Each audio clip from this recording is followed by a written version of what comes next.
जब मैं जयपुर आया था तो मैं कुछ बनने के सपने साथ लाया था। लेकिन जयपुर में मुझे सोनम क्या मिली। जिंदगी की दशा और दिशा ही बदल गई।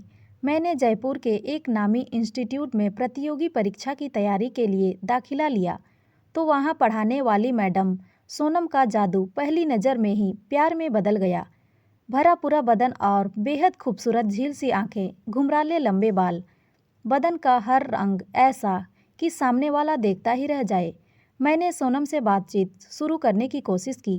क्लास में मैं अक्सर मुश्किल सवाल रखता पर सोनम की सब्जेक्ट पर गजब की पकड़ थी। मैं उसे कभी अटका नहीं पाया, लेकिन मुझ में भी बहुत खूबियाँ थी, इसीलिए सोनम मुझे स्पेशल समझने लगी।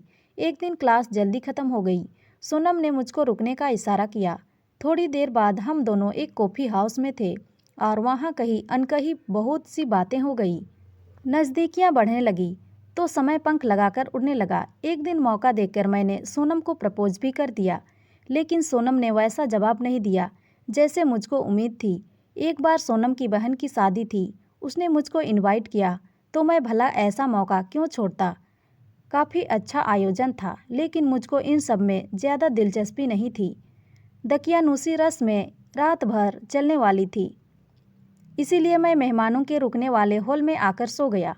लोगों की आवाज़ें वहाँ भी आ रही थी। सब बाहर मंडप में थे। रात में अचानक किसी की छुअन की गर्माहट से मेरी नींद खुली। हॉल की लाइट बंद थी, लेकिन अपनी चादर में लड़की की छुअन मैं अंधेरे में भी पहचान गया था। सोनम इस तरह मेरे साथ, ऐसा सोचना भी मुश्किल था, लेकिन अपने प्यार को इतना करीब पाकर कौन मर्द अपने आप को कंट्रोल कर सकता है। चंद लम्हों में हम दोनों एक दूसरे में समा जाने को बेताब होने लगे। सोनम के चुंबन ने मुझको मदहोश कर दिया। अपने करीब सोनम को पाकर मुझे जैसे जन्नत मिल गई। हम दोनों एक दूसरे से लिपट गए और एक दूसरे में समा गए। जब तूफान थमा तो सोनम वापस शादी की रस्मों में शामिल हो गई और मैं उसकी खुशबू में डूबा रहा। कुछ दिन बाद ऐसा ही एक और वाकया हुआ। तेज बारिश थी। रास्ते से गुजरते समय मैंने सोनम को रोड पर खड़ा पाया। मैंने फौरन उसके नज़दीक पहुंचकर अपनी मोटरसाइकिल रोकी। हम दोनों उस पर सवार हो गए, घूमने निकल गए। सोनम को रोमांचक जिंदगी पसंद थी, इसीलिए वह इस मौके का लुत्फ उठाना चाहती थी। बारिश का मजा रोमांच में बदल रहा था। प्यार में सराबोर हम घंटों सड़कों पर घूमते रहे। मेरी और सोनम की कहानी ऐसे ही आगे बढ़ती रही कि तभी अचानक इस कहानी में एक मोड़ आया। सोनम ने मुझको होटल में बुलाया। डिनर की ये पार्टी अब तक की सब पार्टियों से अलग थी। सोनम की खूबसूरती आज जानलेवा महसूस हो रही थी। आज तुम्हारे लिए स्पेशल ट्रीट विकास, मुस्कुराकर सोनम ने कहा। किस खुशी में, मैंने पूछा। मुझे नई नौकरी मिल गई है, दिल्ली में असिस्टेंट प्रोफेसर की। मेरा दिल ये सुनकर टूट गया था। सोनम को सरकारी नौकरी मिल गई थी, इसका मतलब उसकी जुदाई भी थी। मैंने दुखी लहजे में सोनम को उसकी जुदाई का दर्द कह सुनाया। सोनम ने मुस्कुराते हुए कहा, वादा करो तुम पहले कंपटीशन पास करोगे, नौकरी मिलने के बाद ही मुझसे मिलने आओगे, उससे पहले नहीं। ना मुझे फ़ोन करोगे और ना ही चैट। मैं तुम्हारी टीचर रही हूँ, इसीलिए मुझे ये गिफ्ट दोगे। फिर हम शादी करेंगे, एक नई जिंदगी, एक नई प्रेम कहानी। मैं तुम्हारा इंतज़ार करूँगी। 2 साल का समय बस तुम्हारी यादों के सहारे निकालूंगी। अचानक से सब कुछ खत्म हो गया। धीरे धीरे समय बीतने लगा। मैंने अपना वादा तोड़ सोनम को फ़ोन भी किए, लेकिन उसने मीठी जड़की से मुझे पढ़ाई पर ध्यान देने को कहा। मुझको भी यह बात चुभ गई। अब पूरा समय मैं पढ़ाई पर ध्यान देने लगा। प्यार में बड़ी ताकत होती है, इसीलिए मोहब्बत की कोशिश इंसान से कोई भी काम करा लेती है। मुझको सरकारी विभाग में अच्छी नौकरी मिल गई। अब सोनम को पाने में कोई रुकावट नहीं बची थी। मैंने अपना वादा पूरा किया था। मैं सोनम से मिलने के लिए दिल्ली निकल गया। 2 साल बाद सोनम से मिलने का वक्त जो नज़दीक आ रहा था। मोहब्बत में अगर कामयाबी मिल जाए तो इंसान को दुनिया जीत लेने का एहसास होने लगता है। मैं ट्रेन में बैठा और चल दिया। ट्रेन सरपट भाग रही थी, लेकिन मुझको उसकी रफ्तार बैलगाड़ी सी धीमी लग रही थी।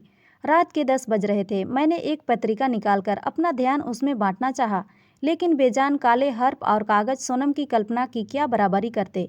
सोनम तो ऐसा ख्वाब थी जिसे पूरा करने में मैं खुद को झोंक दिया था।